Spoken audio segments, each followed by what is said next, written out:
Steven پی کوہن کی لکھی ہوئی دا فیوچر آف پاکستان. یہ کتاب خاص طور پر 2011 کے آس پاس لکھی گئی تھی اور اس کا فوکس تھا کہ اگلے کہہ لیں 5 سے 7 سالوں میں پاکستان کہاں جا سکتا ہے. جی بالکل.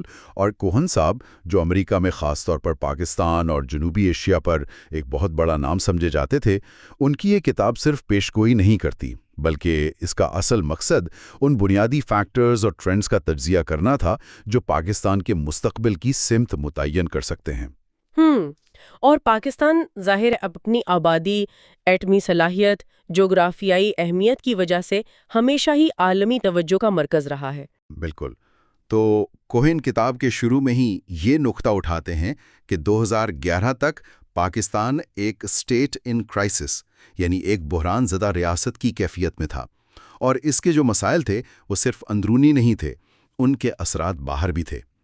آج کی گفتگو میں ہم خاص طور پر کتاب کے پہلے باب chapter 1 Pakistan arrival and departure پر بات کریں گے، جو آپ کہہ سکتے ہیں پورے تجزیے کی بنیاد رکھتا ہے. ٹھیک ہے، تو آئیے شروع کرتے ہیں. چیپٹر 1 میں کوہن صاحب پاکستان کی تاریخ کا ایک مختصر جائزہ لیتے ہیں. جناح کے ویژن سے بات شروع ہوتی ہے، پھر ایوب خان کا دور آتا ہے. جی، ایوب خان کا وہ نگرانی میں جمہوریت کا تجربہ جو پھر 1965 کی جنگ اور اس کے بعد کے سیاسی انتشار پر ختم ہوا.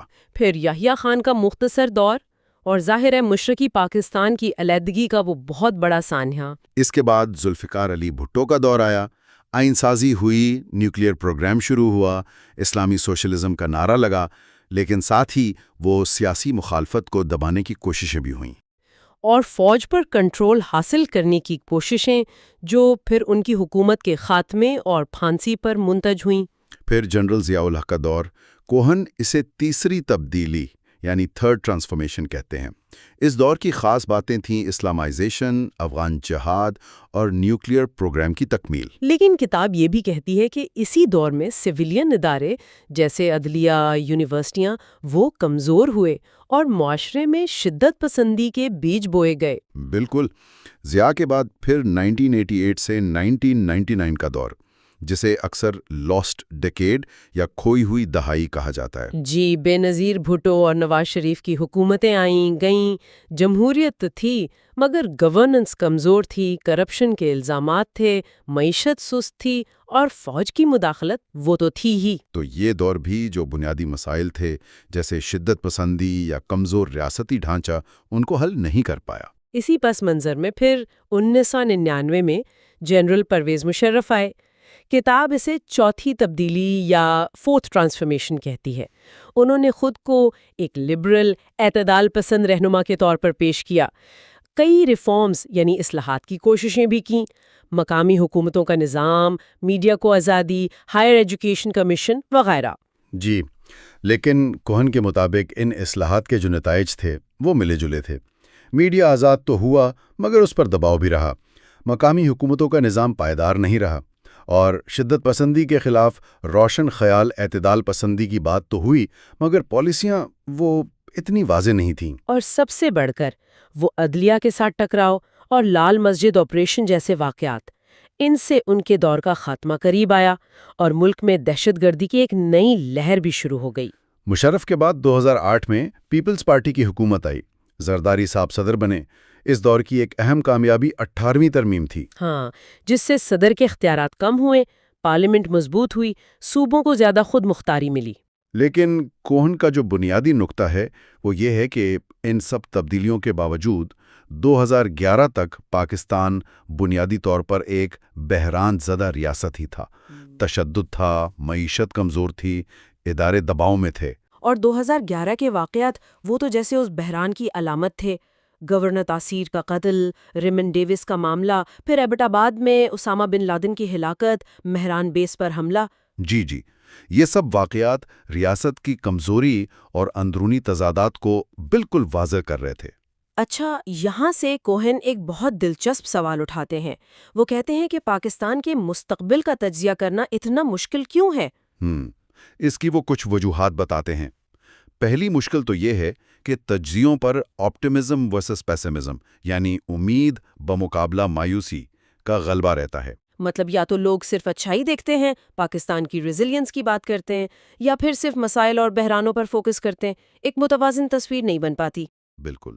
دوسری مشکل سیکوینسنگ کی ہے، یعنی یہ طے کرنا مشکل ہے کہ کون سا مسئلہ زیادہ بنیادی ہے، کسے پہلے حل کرنا ہے، معیشت پہلے یا سیاست، انڈیا سے تعلقات یا اندرونی شدت پسندی.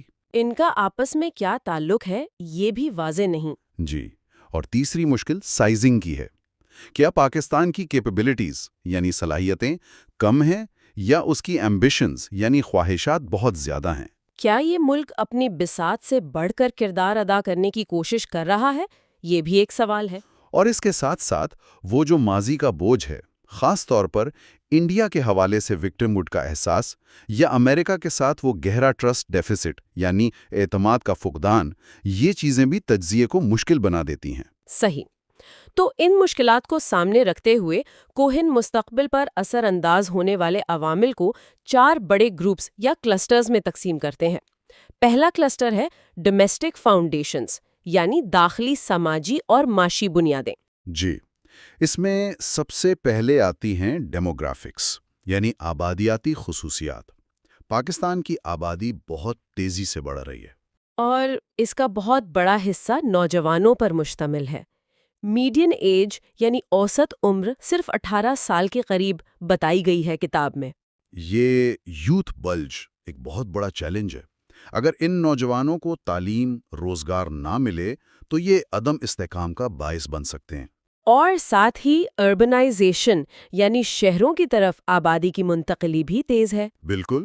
خاص طور پر کراچی جیسے بڑے شہروں میں وسائل پر دباؤ بڑھ رہا ہے، نسلی اور سیاسی تشدد کے مسائل ہیں.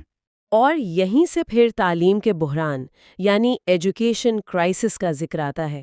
کتاب کہتی ہے کہ معیاری تعلیم تک رسائی بہت کم ہے، کوئی قومی منصوبہ بندی نہیں نظر آتی. اور اس خلا کو اکثر مدارس پر کرتے ہیں جن کی تعلیم وہ جدید معاشی ضرورت سے ہم آہنگ نہیں ہوتی.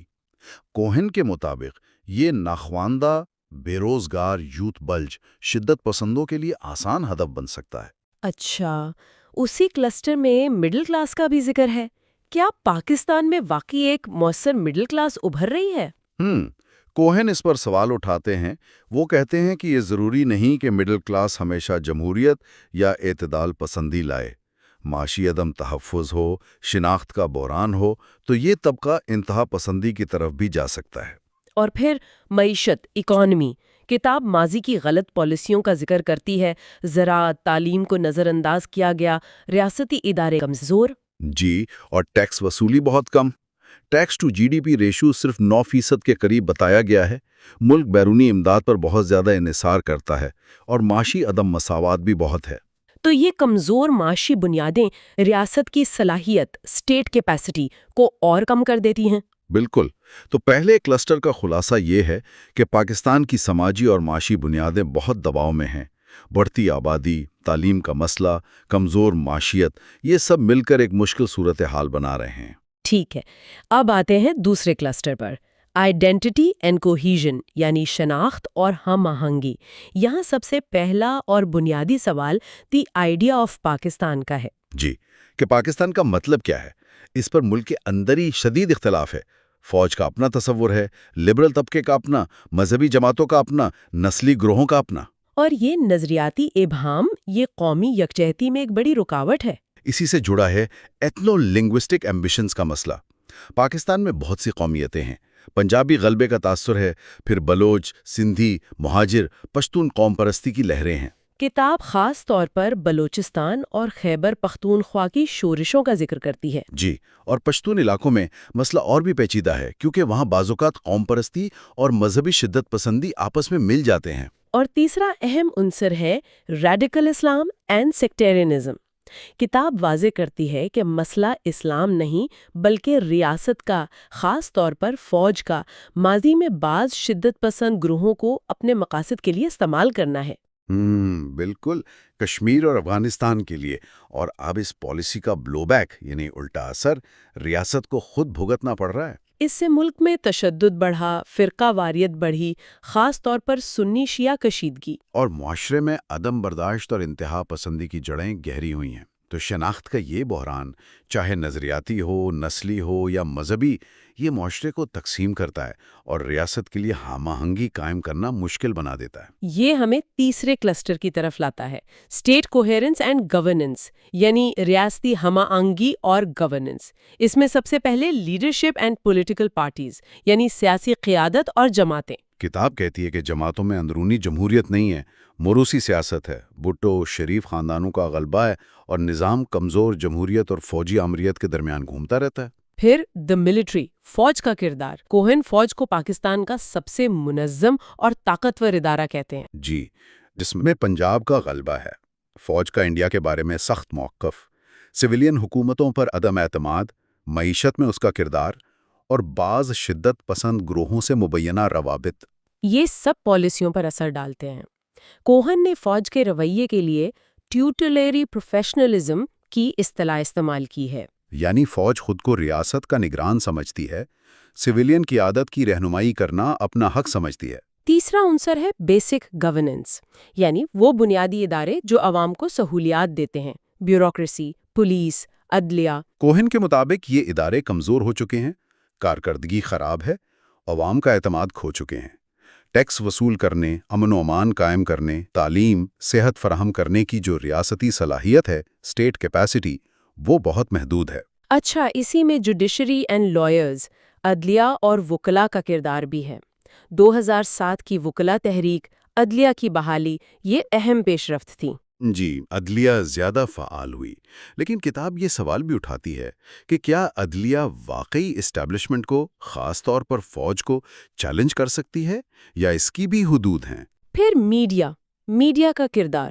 مشرف دور میں آزادی ملی، معلومات تک رسائی بڑھی، شفافیت آئی۔ لیکن ساتھ ہی اسٹیبلشمنٹ کا دباؤ، سیلف سینسرشپ، معیار کے مسائل یہ بھی ہیں، اور یہ میڈیا لبرل اور شدت پسند دونوں آوازوں کو جگہ دے رہا ہے۔ تو اس تیسرے کلسٹر کا خلاصہ کیا ہے؟ خلاصہ یہ ہے کہ پاکستان کو شدید گورننس ڈیفیسٹ، یعنی گورننس کے خلا کا سامنا ہے۔ ریاست چلانے والے ادارے کمزور ہیں، ان میں آپس میں ہم آہنگی نہیں ہے، جبکہ چیلنجز بڑھتے جا رہے ہیں۔ یہ کمزور گورننس باقی تمام مسائل کو اور خراب کرتی ہے۔ چوتھا اور آخری کلسٹر ہے ایکسٹرنل اینڈ گلوبل فیکٹرز، یعنی بیرونی اور عالمی عوامل۔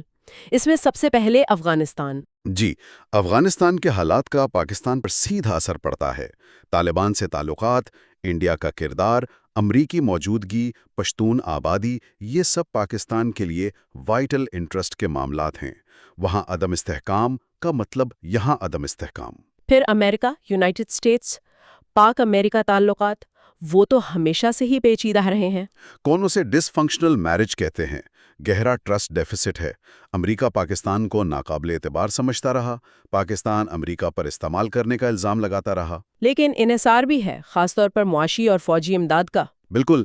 پھر چائنا پاکستان کا ہر موسم کا دوست، اہم معاشی، دفاعی، سفارتی مدد ملتی ہے، خاص طور پر انڈیا کے مقابلے میں۔ لیکن چین بھی پاکستان میں شدت پسندی اور عدم استحکام پر فکر مند ہے، خاص طور پر سنکیانگ کے حوالے سے۔ اور پھر انڈیا، پاکستان کے لیے، خاص طور پر فوج کے لیے، یہ ایک مستقل سیکیورٹی چیلنج ہے۔ تاریخی دشمنی، کشمیر کا مسئلہ، پانی کے مسائل، سخت گیر موقف۔ ممبئی حملوں جیسے واقعات نے بد اعتمادی کو اور بڑھایا۔ جب تک یہ مسئلہ حل نہیں ہوتا، وسائل کا بڑا حصہ دفاع پر ہی خرچ ہوگا۔ آخر میں کوہن گلوبلائزیشن اور نیوکلیئر ویپنز کا ذکر کرتے ہیں۔ پاکستان گلوبلائزیشن کے لیے پوری طرح تیار نہیں تھا، جبکہ اس نے شدت پسند نظریات کو بھی پھیلنے میں مدد دی۔ اور ایٹمی ہتھیار؟ انہوں نے پاکستان کو ایک طرح کی سروائیول انشورنس، بقا کی ضمانت تو دی ہے۔ یہ خیال کہ پاکستان ٹو نیوکلیئر ٹو فیل ہے شاید درست ہو، لیکن یہ ہتھیار خطرناک رویوں کو بھی فروغ دے سکتے ہیں، جیسے محدود جنگ یا پراکسیز کا استعمال، اور ان کی حفاظت ہمیشہ ایک عالمی تشویش رہتی ہے۔ تو یہ 4 کلسٹرز ہیں: داخلی بنیادیں، شناخت، گورننس اور بیرونی عوامل۔ ان کے تجزیے کے بعد کوہن کچھ ممکنہ مستقبل کے منظرنامے یعنی سینیریوز پیش کرتے ہیں۔ جی، ان پر تفصیلی بات کتاب کے آخر میں ہے، لیکن چیپٹر 1 میں اشارہ مل جاتا ہے۔ سب سے زیادہ امکان وہ مڈلنگ تھرو کا بتاتے ہیں، یعنی جیسے تیسے گزارا چلتا رہے، نظام نہ پوری طرح ناکام ہو، نہ کوئی بڑی مثبت تبدیلی آئے۔ بالکل۔ فوج پس پردہ اہم رہے گی، سیاستدان محدود اختیارات کے ساتھ کام کریں گے، بنیادی مسائل لٹکتے رہیں گے۔ دوسرے امکانات میں پیرالل پاکستانز ہے، یعنی مرکز کمزور ہو جائے، علاقے اپنی اپنی راہ لیں، جمہوریت کا مستحکم ہونا، ڈیموکریٹک کنسالیڈیشن اسے کم امکان والا سمجھا گیا۔ ریاست کا ٹوٹ جانا، بریک اپ، کوہن نے اگلے چند سالوں میں خارج از امکان کہا۔ البتہ کسی نہ کسی شکل کی آمریت، آتھارٹیرینزم کا امکان موجود ہے۔ اور کوئی بڑا بحران جیسے انڈیا سے جنگ وہ تمام منظرناموں کو بدل سکتا ہے۔ یقیناً۔ تو یہ تھا سٹیفن کوہن کی کتاب دی فیوچر آف پاکستان کے پہلے باب کا ایک آپ کہہ لیں تفصیلی جائزہ۔ یہ باب ان بنیادی چیلنجز اور پیچیدگیوں کی نشاندہی کرتا ہے جن کا سامنا پاکستان کو 2011 کے بعد سے رہا ہے، اور ان میں سے بہت سے آج بھی بالکل ویسے ہی ہیں۔ بالکل۔ کوہن کا جو بنیادی تجزیہ ہے وہ پاکستان کے تصور یعنی آئیڈیا آف پاکستان اور اس کی ریاستی صلاحیت اسٹیٹ کیپیسٹی کے درمیان جو تناؤ اور تضادات ہیں ان کے گرد گھومتا ہے۔ ان کی کتاب ہمیں یہ سوچنے پر مجبور کرتی ہے کہ پاکستان کے مستقبل پر غور کرتے ہوئے ان تمام داخلی اور خارجی عوامل کے پیچیدہ تعلق کو سمجھنا کتنا ضروری ہے۔ کتاب کے آخر میں وہ کچھ وارننگ سائنز، انتباہی نشانیاں بھی بتاتے ہیں، جیسے معیشت کی حالت، ریاستی اداروں کی کارکردگی، انڈیا سے تعلقات، شدت پسندی سے نمٹنے کا عزم، جن پر نظر رکھنا ضروری ہے۔ شاید سب سے بڑا سوال یہی ہے کہ کیا ریاست اپنی کم ہوتی ہوئی صلاحیت کے ساتھ ان بڑھتے ہوئے چیلنجز کا مقابلہ کر پائے گی؟ یہ وہ سوال ہے جو کوہن کی کتاب پڑھنے والے کے ذہن میں چھوڑ جاتی ہے۔ کہ پاکستان کا مستقبل ایک بڑا بین الاقوامی چیلنج ہے، آبادی بہت زیادہ ہے، اندرونی اختلافات ہیں، ایٹمی ہتھیار، دہشت گردی کے خدشات، یہ سب کچھ۔ ہاں، لیکن بجپائی کا جو سینٹرل آئیڈیا ہے وہ یہ ہے کہ اگلے 10 سال میں پاکستان کم و بیش وہیں رہے گا جہاں آج ہے، مطلب مڈل الانگ کرے گا، جیسے تیسے چلتے رہنا۔ ہاں، جیسے تیسے۔ وجہ یہ بتائی ہے کہ کوئی ایک فیکٹر، کوئی شخص، ادارہ، نظریہ یا کوئی باہر کی طاقت اتنی مضبوط نہیں کہ ملک کو کسی ایک کلیئر ڈائریکشن میں لے جا سکے۔ اچھا، اسے مصنف نے لو لیول ایکویلبریم ٹریپ کہا ہے۔ یہ مڈل الانگ کا کانسیپٹ دلچسپ ہے۔ مصنف نے 6 پاسبل فیوچرز بتائے ہیں، یہ ان میں سے ایک ہے۔ باقی 5 کون سے ہیں اور ان کے امکانات کم کیوں ہیں؟ دیکھیں، 3 تو ریڈیکل سینیریوز ہیں۔ ایک، اسٹیٹ کولیپس، یعنی ریاست بالکل ختم ہو جائے، صومالیہ جیسی صورتحال۔ ہاں، کچھ ویسا۔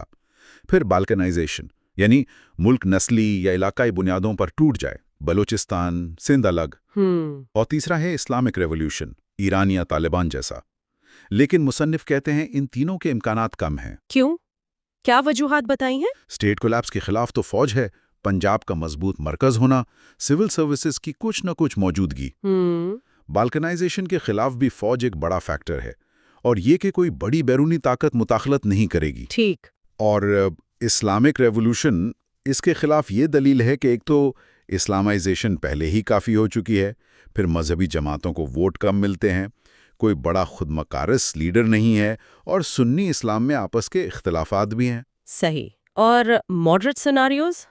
2 ماڈریٹ سیناریوز ہیں۔ ایک لبرل جمہوریت، جیسے ترکی کی مثال دی ہے، کہ سویلین بالادستی ہو، فوج بیرکوں میں۔ لیکن وہ مشکل لگتا ہے۔ جی، اس میں رکاوٹیں ہیں۔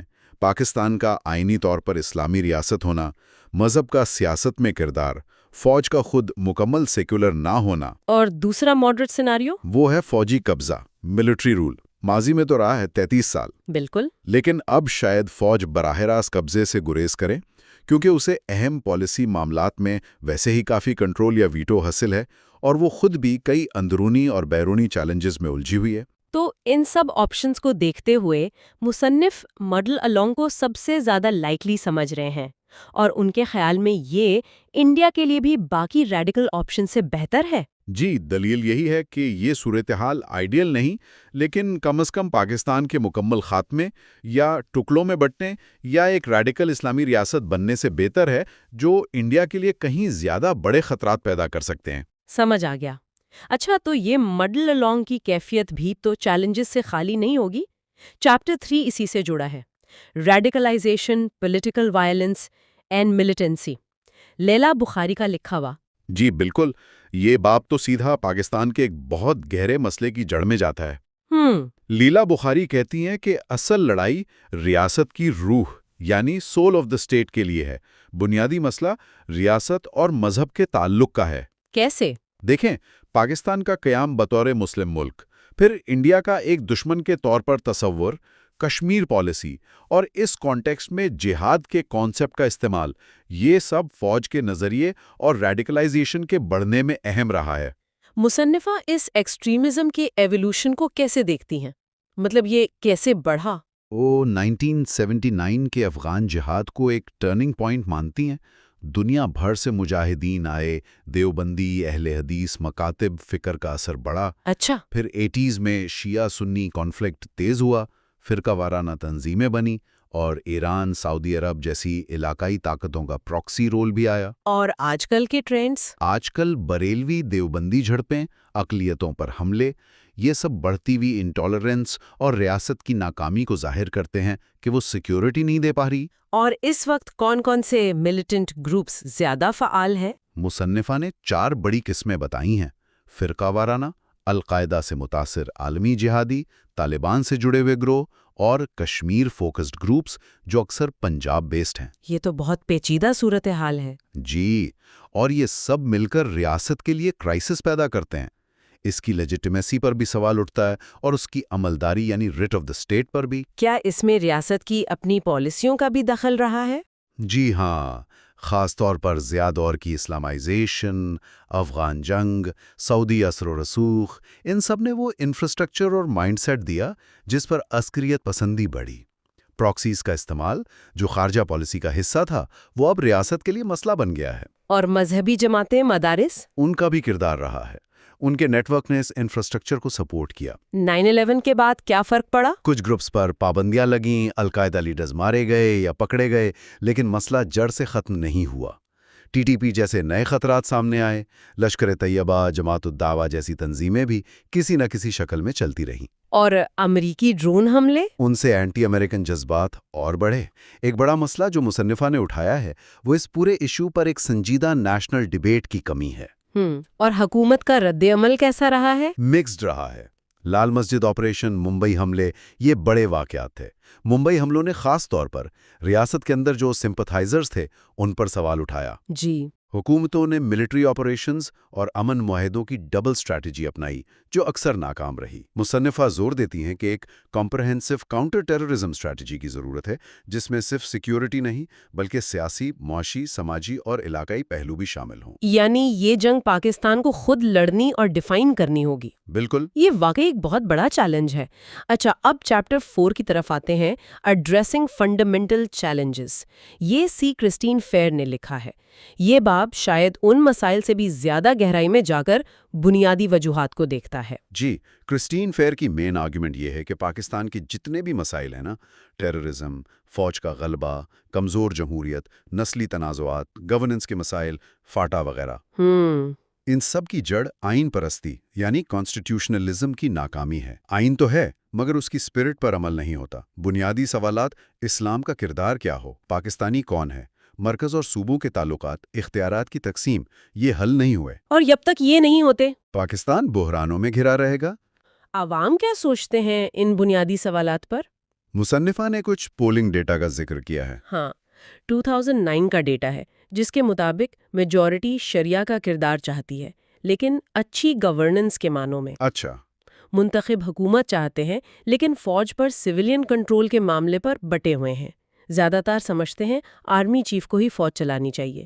فاٹا پر خود مختاری کے خلاف ہیں، سیاسی حل چاہتے ہیں۔ ملیٹنٹ گروپس کی مجموعی حمایت کم ہے مگر کچھ مائنورٹیز حامی بھی ہیں۔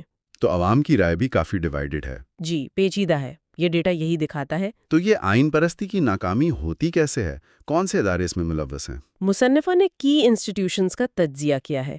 سیاسی جماعتیں، وہ کہتی ہیں، زیادہ تر شخصیات کے گرد گھومتی ہیں، قومی مفاد پر ذاتی ایجنڈے حاوی ہوتے ہیں، مشکل فیصلے جیسے ٹیکس اصلاحات نہیں کر پاتی۔ اور سول سوسائٹی؟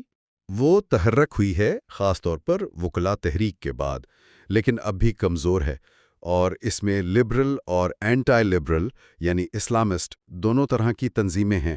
میڈیا کا کردار اہم ہے مگر نیشنل سیکیورٹی کے معاملات پر سیلف سینسرشپ بھی ہے اور اسٹیبلشمنٹ کا اثر بھی۔ اور سب سے اہم ادارہ فوج؟ فوج خود کو ملک کا واحد محافظ سمجھتی ہے، انڈیا اور افغانستان کو خطرہ بنا کر اپنی پوزیشن مینٹین رکھتی ہے، اسلام کو بھی بطور آلہ استعمال کرتی رہی ہے، پراکسیز کا استعمال تو تاریخ کا حصہ ہے۔ یعنی کشمیر، افغانستان؟ جی، مصنفہ کہتی ہیں کہ جب تک فوج پراکسیز نہیں چھوڑتی، انڈیا سے تعلقات نارمل نہیں ہو سکتے، لیکن فوج شاید ایسا نہ چاہے کیونکہ اس سے اس کا اثر کم ہوگا۔ اور گورننس میں فوج کا کردار؟ وہ بھی اہم ہے۔ فوج اکثر سویلین اداروں کی مدد سے ہی اقتدار میں آتی ہے یا اثر رکھتی ہے۔ عدلیہ کو ساتھ ملانا، پارلیمنٹ کو کنگز پارٹی بنانا، پھر جب عوامی دباؤ بڑھتا ہے تو پیچھے ہٹ جاتی ہے۔ یہ سائیکل چلتا رہتا ہے۔ احتساب کی کمی ہے۔ داخلی سلامتی کے چیلنجز جن کا ذکر پچھلے باب میں بھی تھا، وہ اس آئین پرستی کی ناکامی سے کیسے جڑے ہیں؟ بالکل جڑے ہیں۔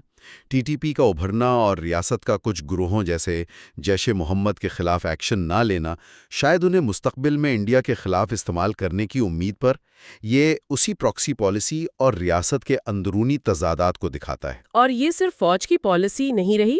مصنفہ کہتی ہیں کہ ماضی میں سویلین حکومتوں نے بھی جہادی گروہوں کی سرپرستی کی ہے۔ لشکر طیبہ جیسی تنظیمیں جو پاکستان کے اندر حملے نہیں کرتیں، انہیں شاید ریاست فوری خطرہ نہیں سمجھتی۔ یہ سب آئینی اصولوں اور رول آف لا پر سوالیہ نشان ہے۔ اور پولیس اور عدلیہ کا نظام، وہ بھی اسی ناکامی کا حصہ ہے؟ یقیناً، پولیس کو اختیارات نہیں ملتے، انٹیلیجنس ایجنسیاں انڈرمائن کرتی ہیں، سیاستدان انہیں ذاتی مقاصد کے لیے استعمال کرتے ہیں، تنخواہیں کم، کرپشن، یہ سب مسائل ہیں۔ موٹی وے پولیس کی مثال بھی دی ہے شاید۔ ہاں، کہ وہاں بہتر تنخواہ اور احتساب سے کارکردگی بہتر ہوئی۔ عدالتی اصلاحات میں بھی کم دلچسپی نظر آتی ہے، ججز کم، تنخواہیں کم، رشوت۔ یہی خراب گورننس، انصاف کی عدم فراہمی اور سیکیورٹی کی ناکامی فاٹا اور سوات جیسے علاقوں میں انسٹیبلٹی کی بڑی وجہ بنتی ہے۔ بنیادی ڈھانچہ ہی آئین کی روح کے مطابق کام نہیں کر رہا۔ یہ تو واقعی بنیادی چیلنجز ہیں۔ ان چیلنجز کو سامنے رکھتے ہوئے چیپٹر 5 میں طارق فاطمی لوکنگ اہیڈ یعنی مستقبل کی طرف دیکھتے ہیں۔ وہ کیا کہتے ہیں؟ طارق فاطمی کا سوال یہ ہے کہ پاکستان میں اتنی پوٹینشل ہے، سائز، لوکیشن، عوام، پھر بھی مستقبل اتنا انسرٹن کیوں لگتا ہے؟ وہ وجوہات تاریخی عوامل میں ڈھونڈتے ہیں، جیسے قیام کے وقت وسائل کی کمی، سیکیورٹی پہ بہت زیادہ فوکس، انڈیا سے دشمنی، کشمیر کا مسئلہ، اور فوج کا کردار؟ جی، فوج اور انٹیلیجنس کا بڑھتا ہوا خصوصی کردار، پھر امریکہ جیسی بیرونی طاقتوں پر انحصار، آمریت کے لمبے ادوار جنہوں نے اداروں کو کمزور کیا، فرقہ واریت، نسلی تعصب کو ہوا دی اور 1971 میں ملک ٹوٹنے کا سبب بنے۔ کیا وہ صرف ماضی کی بات کرتے ہیں یا موجودہ چیلنجز کا بھی ذکر ہے؟ موجودہ سماجی اور معاشی چیلنجز کا بھی تفصیل سے ذکر ہے۔ صحت، تعلیم، پانی جیسے شعبوں میں پسماندگی، کرپشن، آبادی کا تیز اضافہ، غربت، بے روزگاری، معاشرے میں ہتھیاروں کی بھرمار۔ یعنی گن کلچر؟ بالکل۔ پھر 9/11 کے بعد ٹیررزم کی لہر، اس کے معیشت پر اثرات۔ 2008 میں جمہوری حکومت آئی، امیدیں تھیں، لیکن خراب گورننس، مہنگائی، امن و امان کے مسائل نے مایوسی پھیلائی۔ وہ عالمی تناظر اور پاکستان کے اسپیسیفک چیلنجز کو کیسے دیکھتے ہیں؟ وہ گلوبلائزیشن، آبادی میں اضافہ، power shift from west to east, ماحولیاتی تبدیلی، ان سب کا ذکر کرتے ہیں۔ پاکستان کے لیے خاص چیلنجز میں نوجوان آبادی ہے، معاشی ترقی کی سخت ضرورت ہے، کم از کم 6% سالانہ گروتھ ریٹ چاہیے۔ اور روزگار؟ ہاں، اگلے 10 سال میں تقریباً 36 ملین نئی نوکریاں پیدا کرنی ہے۔ توانائی کا بحران ہے، پانی کی شدید کمی کا خطرہ ہے، یہ بہت بڑے چیلنجز ہیں۔ ایک سوال جو اکثر اٹھتا ہے، کیا پاکستان ریاست ہے، قوم نہیں؟ کیا فاطمی اس پر بات کرتے ہیں؟ جی، وہ اس پر بحث کرتے ہیں کہ یہ ایک ملٹی ایتھنک ریاست ہے، شاید مشترکہ شناخت، تاریخ، اہداف کی کمی کا تاثر، جاگیرداروں، سول ملٹری بیوروکریسی کا کردار، اسلام کا بطور اعلیٰ استعمال، 1971 کا واقعہ، یہ سب اس خیال کو سپورٹ کرتے ہیں۔ لیکن وہ یہ بھی کہتے ہیں کہ مشترکہ عقیدہ اب بھی ایک مضبوط بانڈنگ فیکٹر ہے۔ نوجوانوں کے سروے کا حوالہ دیتے ہیں جو خود کو پہلے مسلمان پھر پاکستانی کہتے ہیں۔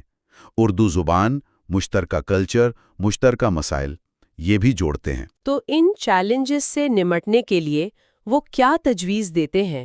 آگے بڑھنے کے لیے کیا کرنا ہوگا؟ وہ کچھ کی تجویز دیتے ہیں۔ فوج کا کردار محدود ہو، صرف سرحدوں کے دفاع تک، معاشی انصاف ہو، روزگار، کم از کم آمدنی، زرعی اصلاحات ہوں، اور گورننس؟ ہاں، نوآبادیاتی طرز حکومت ختم ہو، حقیقی وفاقیت آئے، جیسے 18ویں ترمیم ایک قدم ہے، ایک نیا سوشل کانٹریکٹ بنے جس میں سب شہری برابر ہوں، تعلیمی نظام میں بنیادی اصلاحات ہوں، اور خارجہ پالیسی وہ منتخب نمائندے بنائیں، یہ کلائنٹ سٹیٹ والا کردار ختم ہو۔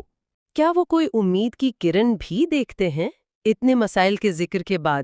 ہاں، آخر میں وہ امید کی وجوہات بھی گنواتے ہیں، جیسے چیف جسٹس کی بحالی تحریک جس سے عوامی شعور بڑھا، سوشل سوسائٹی سامنے آئی، 2008 کے پرامن انتخابات، دہشت گردی کے خلاف قومی اتفاق رائے سے ہونے والے آپریشنز۔ آئینی اصلاحات کا بھی ذکر ہے؟ جی، 18ویں ترمیم، اسے وہ سیاسی پختگی کا ثبوت سمجھتے ہیں۔ عوامی سطح پر جو فلاحی کام ہو رہا ہے، ہزاروں لوگ شامل ہیں، وہ اسے قوم سازی کا جذبہ کہتے ہیں۔ اور یہ کہ پاکستان نے ماضی میں بھی مشکلات پر قابو پایا ہے، جیسے 1971 کے بعد یا ایٹمی صلاحیت حاصل کرنا۔ آخر میں انہوں نے تاثیر واقعے کا پوسٹ میں ذکر کیا ہے؟ جی، وہ کہتے ہیں کہ واقعہ اور اس پر رد عمل تشویشناک ہے، لیکن یہ ایکسٹریمزم کی پوری تصویر نہیں۔ ماضی کی پالیسیوں نے اسے بڑھایا، لیکن اب مین سٹریم پارٹیاں مل کر مقابلہ کر رہی ہیں۔ اگر سیاسی لیڈرشپ ہمت دکھائے تو عوام کی میجورٹی شدت پسندی کو ریجیکٹ کرے گی، اور آج کا میڈیا، عدلیہ، سول سوسائٹی، وفاقیت، یہ سب ماضی سے بہتر پوزیشن میں ہیں۔ تو ایک محتاط امید پسندی کا پیغام ہے۔ آئیے اب آخری باب پر چلتے ہیں، چیپٹر 6، دی چائنا فیکٹر۔ یہ موہن گروسوامی نے لکھا ہے۔ یہ پاکستان کے مستقبل پر ایک بہت اہم بیرونی عنصر یعنی چین، اس کے کردار کا جائزہ لیتا ہے۔ بالکل، یہ تعلق بڑا دلچسپ اور آپ کہہ لیں انigmatic ہے۔ سرد جنگ میں الگ کیمپوں میں تھے، نظریاتی فرق تھا، مشکل سرحدیں تھیں، لیکن یہ تعلق نہ صرف بنا رہا بلکہ مضبوط ہوا۔ تو سوال یہ ہے کہ اس کی بنیاد کیا ہے؟ کیا صرف انڈیا سے دشمنی؟ یہی بڑا سوال ہے۔ مصنف اس تعلق کی تاریخ کا جائزہ لیتے ہیں۔ پاکستان نے PRC کو بہت جلدی تسلیم کیا تھا، 1950 یا 51 میں؟ جی، پھر سرجنگ کے معاہدوں، سینٹو، سیٹو میں ہونے کے باوجود چین سے تعلقات رکھے۔ 1962 کی چین انڈیا جنگ ایک اہم موڑ تھا۔ پاکستان چین کے قریب آ گیا۔ 1963 میں سرحدی معاہدہ ہوا جس میں شکشگام وادی چین کو دی گئی۔ اور جنگوں میں چین کا کردار؟ 1965 میں چین نے سفارتی حمایت دی، فوجی مداخلت کا اشارہ بھی دیا۔ 1971 میں پاکستان کو چین سے فوجی مدد کی امید تھی، لیکن چین نے زیادہ کچھ نہیں کیا، صرف بیانات دیے۔ اس کے باوجود تعلقات خراب نہیں ہوئے؟ پھر 1970 میں کسنجر کا خفیہ دورہ چین وہ پاکستان کے ذریعے ہوا تھا، اور سب سے اہم 1974 میں انڈیا کے ایٹمی دھماکے کے بعد چین نے پاکستان کے ایٹمی پروگرام میں بہت فعال مدد کی، ڈیزائن، ٹیکنالوجی، میزائل، سب کچھ۔ لیکن کیا یہ تعلق صرف انڈیا کے خلاف ایک اسٹریٹجک ہیج ہے یا چین کے اپنے مفادات بھی ہیں؟ مصنف کے مطابق بنیادی وجہ تو انڈیا کے خلاف اسٹریٹجک ہیج ہی لگتی ہے، لیکن چین کی پالیسی فلیکسیبل ہے، وہ سب سے معاشی تعلقات رکھتا ہے۔ چین کے لیے پاکستان میں انویسٹمنٹ کے معاشی فائدے بھی ہیں، ان کے پاس ایکسٹرا کیش ہے، پروجیکٹ سے چینی انڈسٹری کو فائدہ ہوتا ہے، نوکریاں پیدا ہوتی ہیں۔ اور گوادر جیسے منصوبے؟ ان کے اسٹریٹجک فوائد الگ ہیں۔ کیا مستقبل میں اس تعلق میں کوئی تبدیلی آ سکتی ہے؟ کیا چین کو پاکستان کے عدم استحکام سے کوئی خطرہ ہے؟ جی، مصنف نے چینی خدشات کا ذکر کیا ہے۔ پاکستان کا اندرونی عدم استحکام، چینی اوئیگر علیحدگی پسندوں کو مبینہ ٹریننگ کیمپس ملنا، پاکستان میں چینی ورکرز کی سیکیورٹی کا مسئلہ، یہ سب چین کے بڑے منصوبوں جیسے گوادر پورٹ یا انرجی کوریڈور کو متاثر کر سکتا ہے۔ ایٹمی ہتھیاروں کی حفاظت یعنی لوز نیوکس کا خطرہ، اس پر بھی چین کو تشویش ہو سکتی ہے۔ شاید پاکستانی فوج اب چینی مفادات کو وہ گارنٹی نہیں دے پا رہی جو پہلے دیتی تھی۔ ان خدشات کے باوجود چین کی حمایت جاری کیوں ہے؟ مصنف کچھ وجوہات بتاتے ہیں۔ ایک کو پرانی انویسٹمنٹ کو بچانا ہے، دوسرا چین کو شاید یقین نہیں کہ پاکستان مکمل طور پر کولیپس کر جائے گا، خاص طور پر جب تک فوج مضبوط ہے، اور پاکستان اب بھی انڈیا کے خلاف ایک لو کاسٹ اسٹریٹجک ہیج ہے۔ اور معاشی پہلو؟ وہ بھی ہے۔ چین کے پاس سرپلس کیش ہے، پروجیکٹ فائنانسنگ سے ان کی اپنی اکانومی کو فائدہ ہوتا ہے۔ اور موجودہ تعاون کس سطح پر ہے؟ بہت گہرا ہے۔ دفاعی شعبے میں JF-17 thunder, Al Khalid tank, missile technology, یہ سب جوائنٹ وینچرز ہیں۔ فوجی مشقیں ہوتی ہیں۔ معاشی طور پر گوادر میں چین سب سے بڑا انویسٹر ہے۔ دو طرفہ تجارت بڑھ رہی ہے۔ چین مالی امداد بھی دیتا ہے۔ تو تعلقات کو بیان کرنے کے لیے وہ روایتی جملے استعمال ہوتے ہیں، آل ویدر فرینڈشپ وغیرہ؟ جی، وقت کی کسوٹی پر پورا اترنے والا، پہاڑوں سے اونچا، سمندروں سے گہرا۔ مصنف کا خیال ہے کہ چین مستقبل کے بارے میں محتاط ضرور ہوگا، لیکن تعلقات جاری رکھے گا۔ چین کا کردار یقیناً پاکستان کے مستقبل کے لیے بہت اہم رہے گا۔ یہ تجزیہ کافی گہرائی میں جاتا ہے۔ ہاں، یہ تعلقات پاکستان کی خارجہ پالیسی اور علاقائی ڈائنامکس میں سینٹرل حیثیت رکھتے ہیں، اور ان کا مستقبل پر گہرا اثر ہوگا۔ فیکٹرز شیپنگ دی فیوچر، یہ ولیم ملم نے لکھا ہے۔ جی، اور وہ شروع میں ہی ایک واضح بات کرتے ہیں۔ کیا کہتے ہیں وہ؟ وہ کہتے ہیں کہ اگر پاکستان کے مستقبل کو دیکھیں تو نیگیٹو فیکٹرز کی لسٹ کافی لمبی ہے، پریشان کن بھی۔ اچھا، اور پازیٹیو فیکٹرز؟ پازیٹیو فیکٹرز کم ہیں، اور ان میں بھی وہ کہتے ہیں کچھ کمپلیکسٹیز ہے، مطلب دونوں پہلو ہیں ان کے۔ جیسے کوئی مثال؟ بالکل، مثلاً ملم ڈیموگرافک ڈیویڈنڈ کی بات کرتے ہیں، یعنی پاکستان کی بڑی نوجوان آبادی۔ ہاں، یہ تو اکثر ڈسکس ہوتا ہے، پوٹینشیل ایسٹ۔ جی، پوٹینشیل ایسٹ ہے، لیکن فائدہ وہ کہتے ہیں تبھی ہوگا جب تعلیم میں بڑی انویسٹمنٹ ہو اور اکنامک گروتھ بھی تیز ہو۔ اگر یہ نہ ہوا تو پھر یہی نوجوان آبادی سوشل انریسٹ پیدا کر سکتی ہے، حتیٰ کہ شاید مزید اسلامائزیشن کی طرف بھی جا سکتی ہے۔ Interesting point.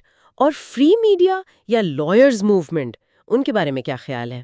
ان کو وہ پازیٹیو تو مانتے ہیں، لیکن کہتے ہیں ان کے اثرات بھی ملے جلے ہیں، مکسڈ ہیں۔ کافی نوانسڈ ٹیک ہے۔ تو ملم کے نزدیک وہ کون سے مین فیکٹرز ہیں جن پر نظر رکھنی چاہیے اگلے 5-6 سال کے لیے؟ وہ 6 بڑے فیکٹرز آئیڈینٹیفائی کرتے ہیں۔ پہلا، اور ان کے خیال میں سب سے اہم، ہے انڈیا سینٹریسٹی۔ انڈیا سینٹریسٹی، یہ وہ مائنڈ سیٹ ہے، جی ہاں، جس کا پاکستان کی فورن اور سیکیورٹی پالیسی پر بہت گہرا اثر ہے۔ ملم کہتے ہیں اس مائنڈ سیٹ کا بدلنا پاکستان کے لیے ضروری ہے۔ اسے میجر کیسے کیا جا سکتا ہے؟ اس کو میجر کرنے کا ایک طریقہ یہ دیکھنا ہے کہ انڈیا اور پاکستان کے بیچ مسلسل سیریس ڈائیلاگ ہو رہا ہے یا نہیں۔ لیکن اس میں رکاوٹیں کیا ہیں؟ وہ کہتے ہیں پارٹیشن کی تلخیادیں ہیں، اور فوج کا جو انسٹیٹیوشنل مائنڈ سیٹ ہے وہ بھی ایک بڑی رکاوٹ ہے۔ ٹھیک، اور دوسرا فیکٹر؟ افغانستان۔ ہاں، دوسرا فیکٹر افغانستان کا نتیجہ ہے۔ وہ لکھتے ہیں کہ وہاں ایک پولیٹیکل سولوشن کا امکان ہے۔ اور پاکستان کا رول؟ پاکستان وہاں انڈیا کے انفلوئنس کو کاؤنٹر کرنے کے لیے اپنا رول سیکیور کرنا چاہتا ہے، لیکن ملم کہتے ہیں بہتر حل ایک نیوٹرل سولوشن ہے۔ نیوٹرل سولوشن مطلب جس میں سب ریجنل پلیئرز شامل ہوں، ایران، چائنا، رشیا، انڈیا، سب۔ سمجھ گیا۔ تیسرا فیکٹر؟ تیسرا ہے فوج کا ارتقا، یعنی آرمیز ایولیوشن۔ وہ ایکسپیکٹ کرتے ہیں کہ سول ملٹری بیلنس اگلے 5-6 سال شاید ویسا ہی رہے گا جیسا ہے۔ یعنی فوج ڈومیننٹ رہے گی سیکیورٹی معاملات میں؟ جی، فوج سیکیورٹی اور فورن پالیسی کے معاملات میں اپنی سپریمیسی مینٹین رکھے گی ان کے خیال میں۔ اس میں پھر یہ سوال اٹھتا ہے کہ کیا فوج انڈیا سے ڈائیلاگ کی مخالفت جاری رکھے گی؟ بالکل، اور یہ بھی کہ فوج کے اندر جو ڈیموگرافک چینجز آ رہی ہیں، جیسے شہروں سے زیادہ بھرتی اور مذہبی رجحان کی بات، جی، کیا یہ فوج کی اوور آل پالیسی پر اثر ڈالیں گے؟ یہ اہم سوالات ہیں جو ملم اٹھاتے ہیں۔ اچھا، چوتھا فیکٹر کیا ہے؟ چوتھا فیکٹر جو کافی سوبرنگ ہے، وہ اسے دی لاسٹ جنریشن کہتے ہیں۔ لاسٹ جنریشن کس سے مراد ہے؟ اس سے مراد وہ نسل ہے جو 1980 سے 2005 کے درمیان بڑی ہوئی، ضیاء الحق کے دور میں اور اس کے بعد۔ تو اس نظام کا کیا مسئلہ ہے؟ ملم کہتے ہیں کہ اس نظام نے بنیاد پرست نیریٹو کے سوا شاید کچھ سنا ہی نہیں۔ وہ حوالہ دیتے ہیں احمدی قتل عام کا، تاثیر بھٹی قتل کا، بلیسفیمی لا کے گرد سیاست کا۔ اس کا حل کیا ہے پھر؟ اس کا ٹوڈ ان کے مطابق ایک متوازن اسلامی نیریٹو پروموٹ کرنا ہے، گورننس بہتر کرنا اور جدید تعلیم دینا۔ ٹھیک،